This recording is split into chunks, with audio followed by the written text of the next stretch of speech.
Okay, in previous class, we have stopped here. We have discussed about the single inheritance and uh, multiple inheritance concept and different types of inheritance we have discussed in the UML diagram. We have seen different types of inheritance. So today we'll continue that inheritance topic. Here today we'll discuss the multi-level inheritance. So multi-level inheritance, as I told you, multi-level means under one class there will be one class. Under that class another class will be there. Like here you can see in this diagram. Here suppose book is a class. Under book novel is a class. Under novel mystery is a class. So here there are three levels. This is your top level, this is your second level, this is your third level. So this type of inheritance is called multi-level inheritance. And if one parent class having multiple childs, then that is called hierarchical. Okay, not multiple. When two parent class, one child class, then that is called multiple inheritance. But in Java, multiple inheritance is not allowed in case of class.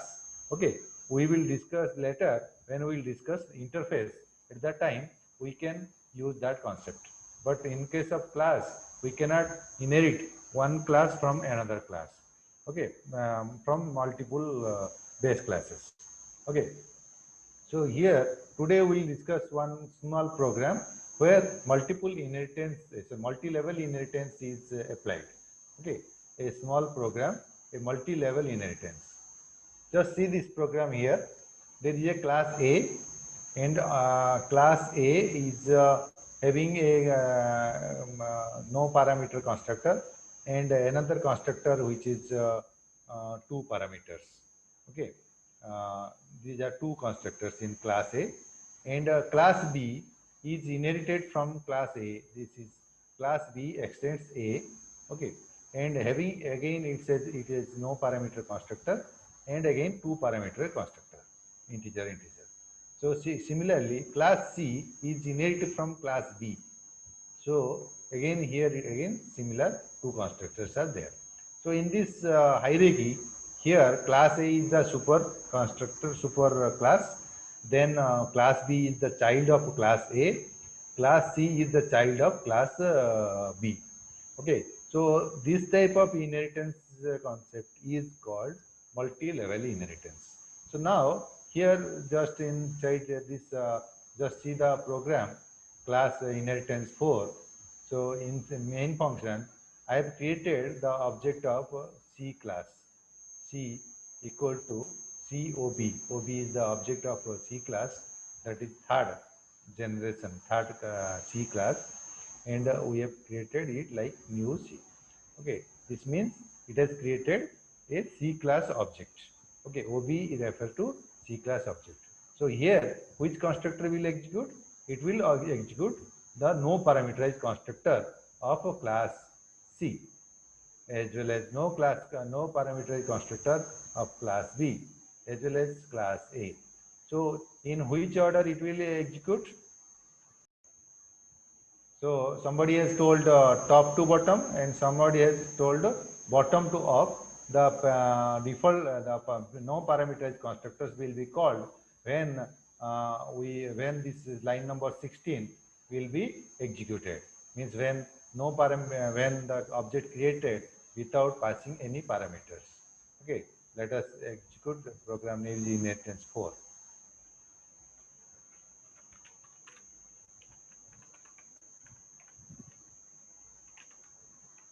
Okay, so compiled successful.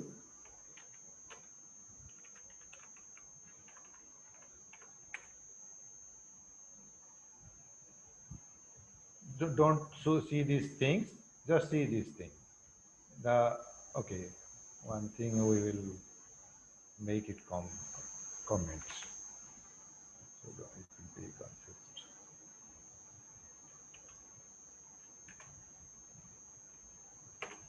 Okay, how it is executed? It is executed what top to bottom.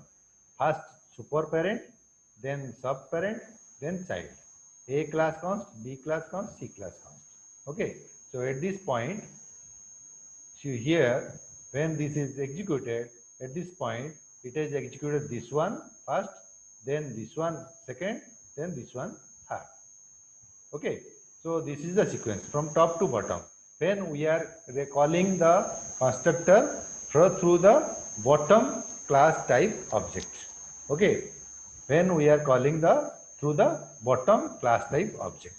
Now we will test this one. Okay, so this one also should call the top to bottom, but here two parameters are passed. Okay, that means only it will call two parameterized constructor of its own. So here it will call this one. It will call this one 4 5 received by xy, and it prints C parm or class const message will call.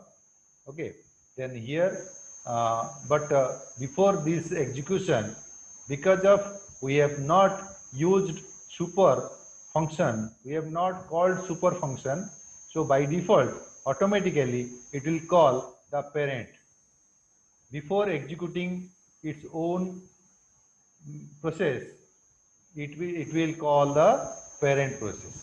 Before calling the parent process, it will call the super parent process. Now here at case line number 17, it will call this, it will execute this line first, it will execute this line second, it will execute this line third. Okay, the parameterized constructor explicitly called, and the non-parameter constructors will be called automatically. Okay, so let us execute and see it again.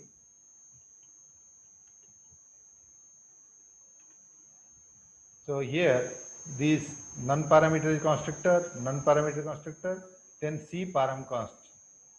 Only C's param const called. Okay. Now we'll see how to call the B param const when we will execute, create the object. Super keyword required to call the parent constructor. If you want to call the parent non-parameterized constructor, just you write semi this one.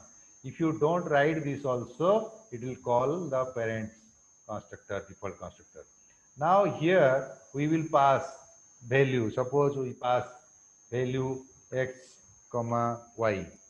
Okay, two values we have, because this one receives two integers, so we have to pass two integers. Okay, so here xy passed and called this one instead of this one. If you will not write xy, then it will call this one. Okay, now let us compile and execute.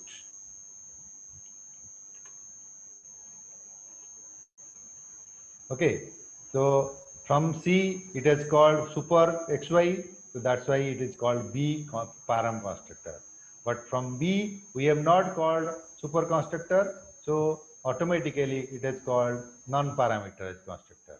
So to call parameterized constructor of A, then we should write inside the B also same concept, super xy, because xy is received by B.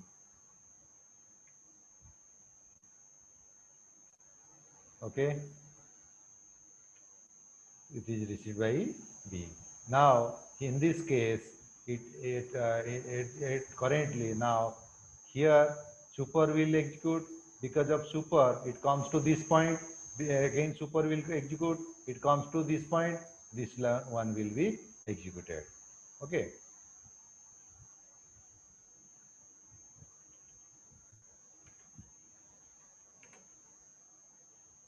This is the process. Okay, so now here we have seen how to define one multi-level inheritance, and how to extend one class from another class, and how to call the parent constructor. Okay, so here all parameterized constructor will be called, and but here only non-parameterized constructors will be called from the, and order is from top to bottom. Don't say from bottom to up. It is always top to bottom.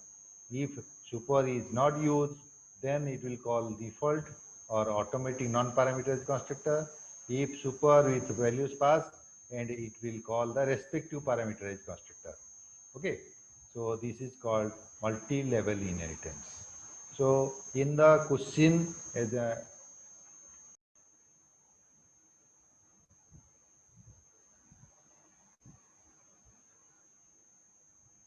next come to polymorphism. Already we have discussed polymorphism. What do we mean by polymorphism? Polymorphism. Polymorphism is a concept in object-oriented programming. Okay, polymorphism means polymorphism. These are two words. Poly means multiple, morphism means role. Okay, multiple role. Sometimes you have seen in a class, if we define multiple methods having same name but different parameters, okay, or but different signatures, then that is called method overloading. Overloading. Same name having multiple types of processes or multiple types of parameters, then that is called method overloading. Here in the previous program, here we have seen inside the class A, there are two constructors. The constructor name is equal to class name, as well as same name. You can same function is having two function having same name, and here parameter is 0. Here not two parameters are passed. Here this is called function or constructor overloading. Okay, that means same name, same identity, but behaves like different. So that is called polymorphism. Okay, so polymorphism, again two types: static polymorphism, dynamic polymorphism. Static polymorphism means when it is when it is decided before compilation, then that is called static polymorphism. When it is decided at the time of execution, then that is called runtime polymorphism or dynamic polymorphism. Okay, so polymorphism two types: runtime, static and dynamic. Okay, static polymorphism will be decided before compilation. Dynamic polymorphism will be decided at runtime. How it will behave, that behavior depends at the time of execution. Not it is not decided at the time of definition. Okay. So there are two types of polymorphism. So now here just see before discussing this polymorphism, let us discuss the meaning of binding. Binding means the connectivity between two things. Okay. So here this is your object dot do it. This is your method. Object dot method. This is one type of binding. The object and method is binded. So at the execution time, it is decided from which object this method will be called. Okay, this is called binding. Uh, One class having a function, but that class having multiple types of multiple objects, through which object this method is called, that is decided at the time of running.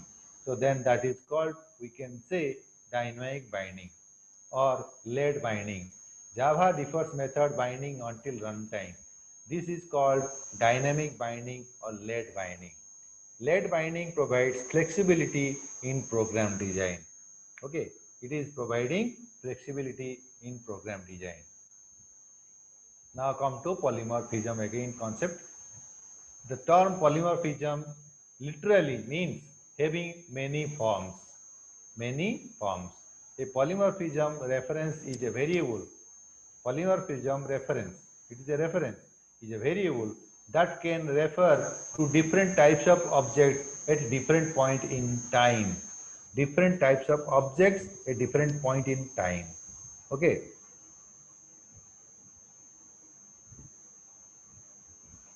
Uh, so The method invoked through a polymorphic reference can change from one invocation to the next. Okay. All object references in Java are potentially polymorphic. All object references in Java are potentially polymorphic. Means at runtime, it is decided through which object that method will be called. Suppose we create the following reference variable, occupation job. Okay, so here reference is created. So that reference can be referred to something. Okay, just before this discussion, let us test one program. Let us test one program, uh, simple program. Just see this program.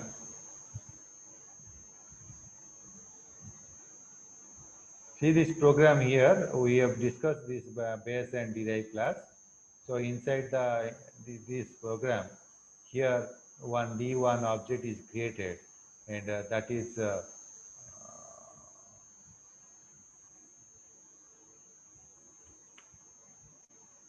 okay. Now here inside the main function, I create the object of derived class, derived D1. Okay, then D1 equal to new derived.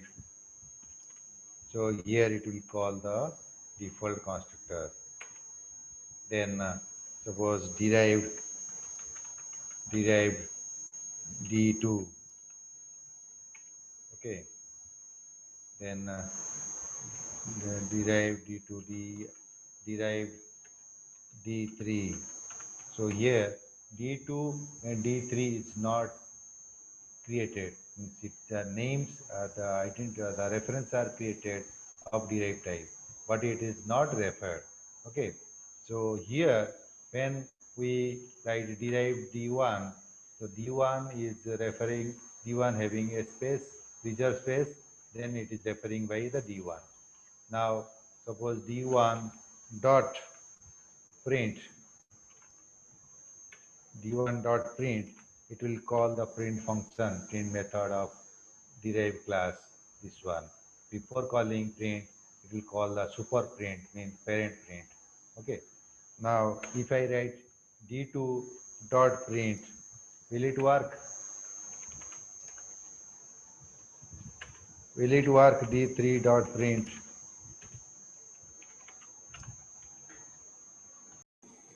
Now, let us see, compile and execute this one. The program name is inheritance3.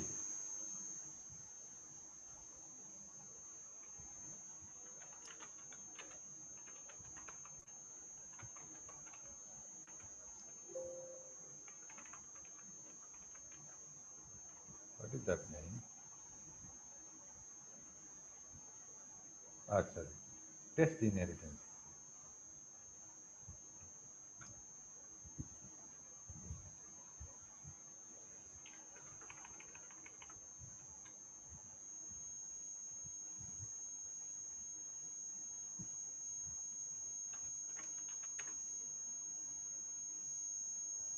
Okay, so compilation error. Variable D2 might not have initialization. Okay, it has not initialized. So same thing again, variable D3 is also not initialized. So before this thing, we have to initialize. Okay, here these two line of 46 and 47, sorry, 40 due to, on 46, 47, it has not worked. But at this point, there is no error. See the line number 46, 47 having error. Okay, now suppose I write here D2, that's a D1, D2 equal to D1. Will it work? D3 equal to D1. Will it work? Okay, let us see whether it will work or not.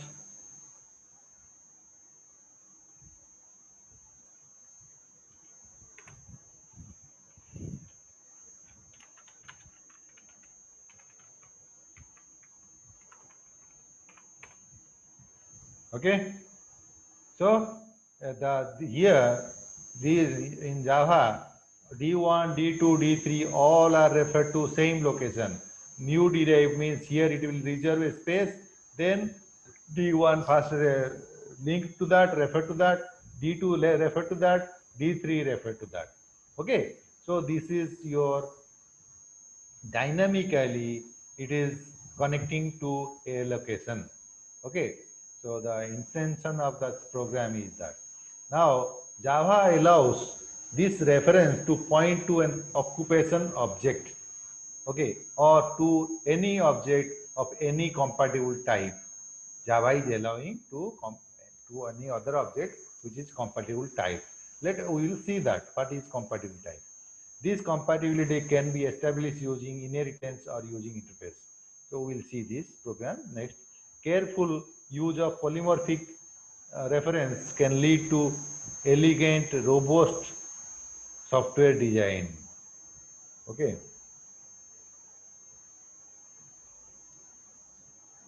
Now we will just see this program which we have discussed today. Here, not here. Just see here a program. Okay. Here they just check this program. The class A, polygraph that. Here class A, having a method call me. Just see the neatly see this. I will give you time to write this program. Don't worry. Just see this program. Class A having a method.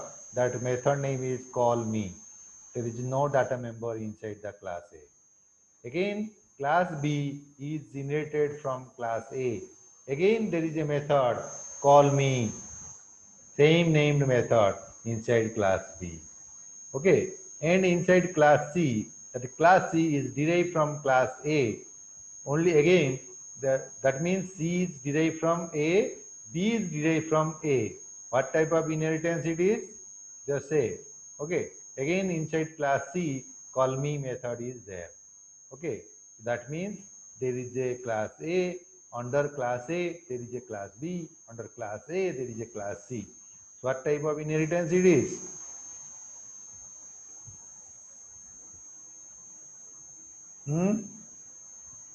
So now come to our program. Here in this class dispatch, the class name is dispatch. Inside the main function, just see here A, this class capital A and small a is the reference of capital A, that is new A. So here object of type A is created. Here object type of type B is created. Here object of type C is created. Separately 3 objects created. Okay. Then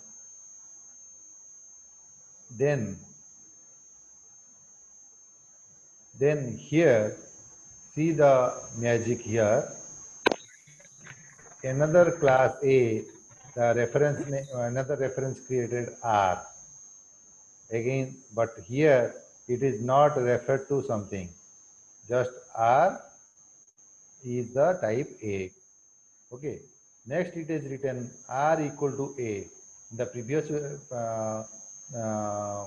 program we have seen, a reference can be referred to previous existing reference. So R equal to A. That means for A, whatever reserved, R will be referred to that. Okay. Next, R dot call me. So which call me function will be called? Here it is written. Okay. For your reference, here it is calling the version A, this one. This one will be referred because R is again referred to class A reference. Okay. So through you can write here A dot call me and R dot call me, both are referred to same. Now see this R equal to B. That means reference R is referring to B, child. B is the child of A. B class is the child of A class. Now B, small b is the object object of reference of capital B, that is B class. Okay, and R dot call me here.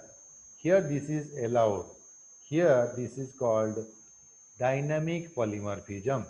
One parent reference can refer. See, R is type A, but now here R is referred to B type. And remember, this is your B type is child of A type, and R is the reference of A type.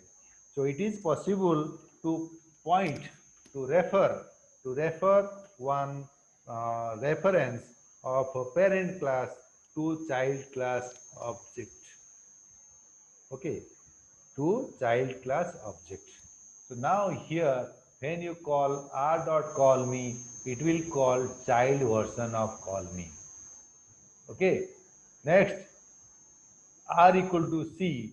So here now parent C also child of A class.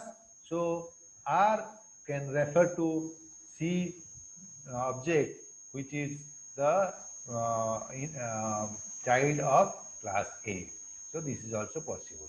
Now here R dot call me, R is referring to the C. So call me function of class C will be referred this one.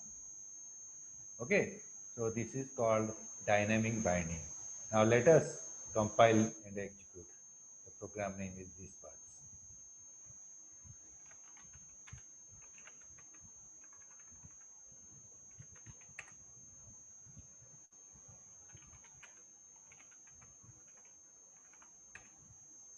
Okay, inside A, this is your call me function of class A. Inside B, this is your call me function of class B. Inside C, call me function of class C. Okay, but we have executed through the, we have see here, we have R is referred to B, R is referred to C. Always we have used R, which is basically type is A, but we can refer to child. Okay, that means suppose, okay, so this is one, this is called dynamic binding. So dynamic binding means it is decided at runtime to whom it will refer. When static binding means it is decided before compilation. Just see another example. Here, there is a class figure. There is a class figure, and figure having two data members, dim1, dim2. Okay, class figure having two data members, dim1, dim2. Then there is a constructor, parameterized constructor, where it is receiving AB and assigned to dim1, dim2. Then another method, area, which calculates, finds. So area for figure undefined. Because when there is a figure, there is no meaning which type of figure, we cannot find area. Okay. Now, one class rectangle, it is inherited from figure. Rectangle, it is inherited from figure. So this one figure is the parent, rectangle is the child. So here the constructor is there. Inside the constructor, this is parameterized constructor.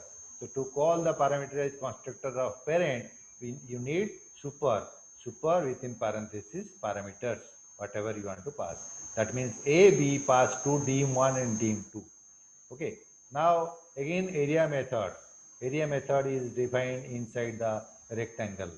Inside the rectangle, see here, multiplied dim1 into dim2 multiplied and return, double type return is there. Okay, but here double type return is there, but nothing is returning, 0 is returning. Okay, next is triangle. Triangle, again it is inherited from figure, and triangle passes AB to the parent figure, and area method is there, which is doing one process dim1 into dim2 by 2. That is the area of triangle. Okay. Now,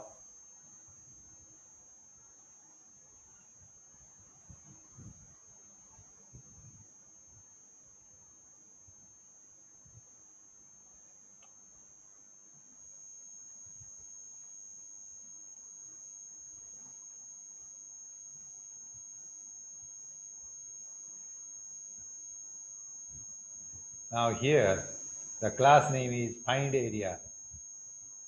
Find area, main function is there. I have created one figure f equal to new figure 10, 10. So here the constructor will be executed and it prints area for figure is undefined. Okay, 10, but 10, 10 is passed. Okay, it is received the constructor, but nothing is there. Now rectangle R equal to new rectangle. So another object created R, that is rectangle type, and 9, 5 passed. So 9, 5 is received by AB and passed to the parent. Parent D1 and D2 initialized. Triangle T, triangle 10, 8. Again it is passed and received. So figure F. So another reference created, figure F. Okay, figure F is the reference. Nothing reserved for that. Figure F equal to R. That is, figure type reference is referred to rectangle type object here. Okay. Now system.out.println figure F, this figure F dot area here, which reference called, it will call the area of rectangle. Okay, figure equal to T. T is the type triangle. System out printf area is figure dot area. So here T dot area function will be called. Okay, T area function will be called. Figure F equal to F. F is the parent name. Okay. Now here figure F area, it will call the area method of this one. Okay. So this is one program. The program name is find areas. Now let us compile and execute.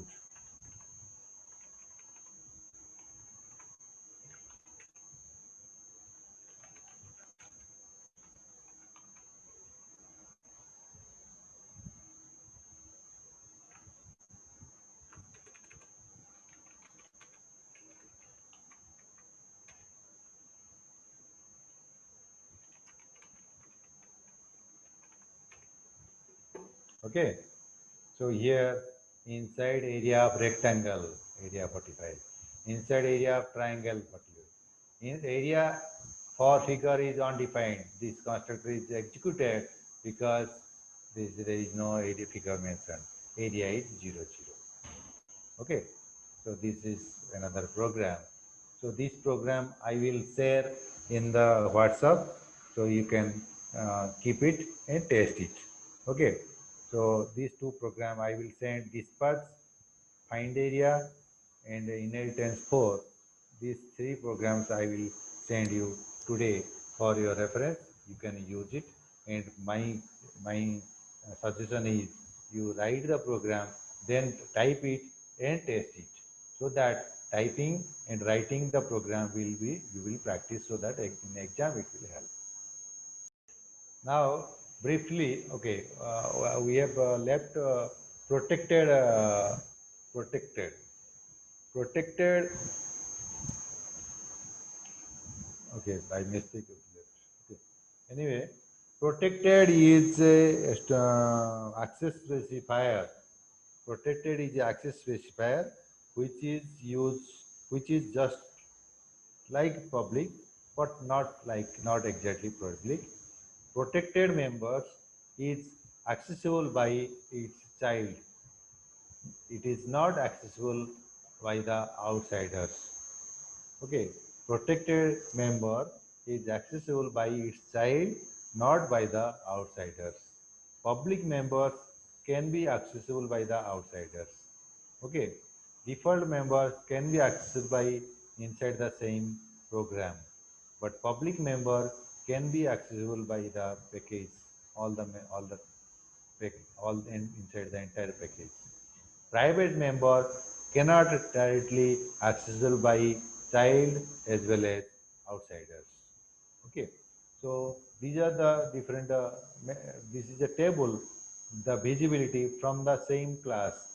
Public can be accessible, protected can be accessible, default can be accessible, private can be accessible.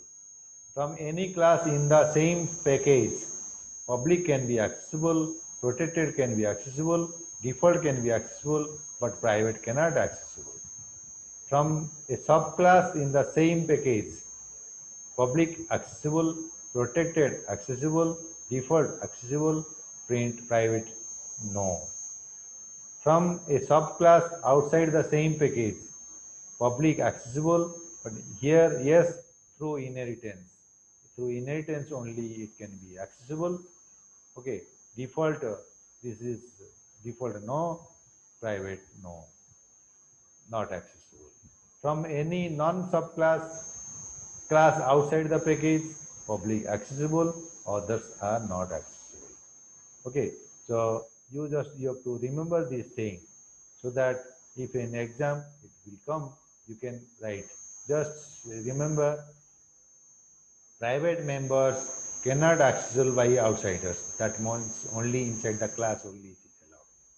Okay, then protected member can be accessible by its child. Okay, just see here. Okay, default members cannot access by the outside the package, cannot access by the other uh, subclass of the package. Okay, so default cannot access you, but default can be accessible by the subclass in the same package. The other package outside the same package it is not allowed. Okay, so you by trick you can remember.